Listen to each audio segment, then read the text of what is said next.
If-in-load ko yung idea na para sa ganun ay madali tayo at matulungan nyo yung estado, particular ang Blue Ribbon Committee, na ma-resolve natin ito kaagad. Makapagpalabas tayo ng talagang mga mastermind dito. Ipin-load ko yung idea ng Witness Protection Program. Yun naman kasi ay nandun sa batas na sinasabi sa lahat ng pagdinig ng legislatura, kapag nakita ang pangangailangan ng testimony at sa kagustuhan na rin naman ng testigo, siya ay pwedeng mag-apply ng witness protection. Okay. Opo. So kung muna sa batas, sabi ko sa kanila, dito kung sakasakaling mag-qualify kayo, pwede pwede na hindi na kayo masailalim sa criminal prosecution. Siguro kako ang pinaka-mangyayari dyan ay yung civil aspect lang. Na pagdating ng araw, mari kayong magbayad o magsoli na lang sa pamahalaan. Yun ang pinload ko nung ako'y chairman. May kumagat doon itong mag-asawang Diskaya. Opo. Ngayon, lumabas ngayon yung sinumpang salaysay. Na doon, yung binasa nila. Yung binasa nila, 17 members ng Congress ang nandoon.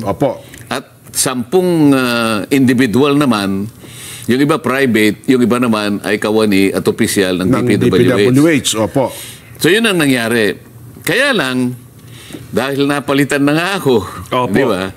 Hindi naman napirmahan nung pumalit na Senate President yung endorsement letter ko para nga makapag-apply siya na witness protection under the witness protection program.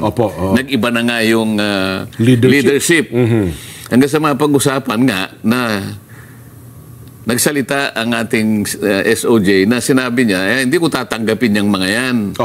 Kasi kailangan magsoli ka muna.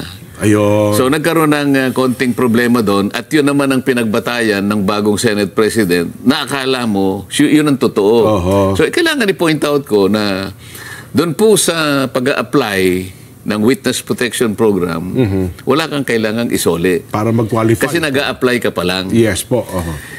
Kung sakasakali matapos ang kaso, halimbawa, na pinasimulan ng isang witness, state witness, halimbawa, ito'y tumuloy-tuloy at talagang nagamit yung kanyang testimony, merong naparusahan, nakita natin yung mga malalaking isda, at pagkatapos sinabi naman ng gobyerno, ikaw, hindi ka naman makakaalpas naman sa pananagutan, meron ka rin namang civil liability. Nakwenta namin na meron kang pananagutan kasi yung imanggang project mo, kulang-kulang, dinetermine namin, kinuwenta namin, ito yung isosoli mo sa gobyerno. Doon pa lang siya magsosoli. Kasi, kasi nagamit na natin siya. Hindi ka makapag-identify ng malalaking isda kung wala yung testimony niya. Walang gusto eh.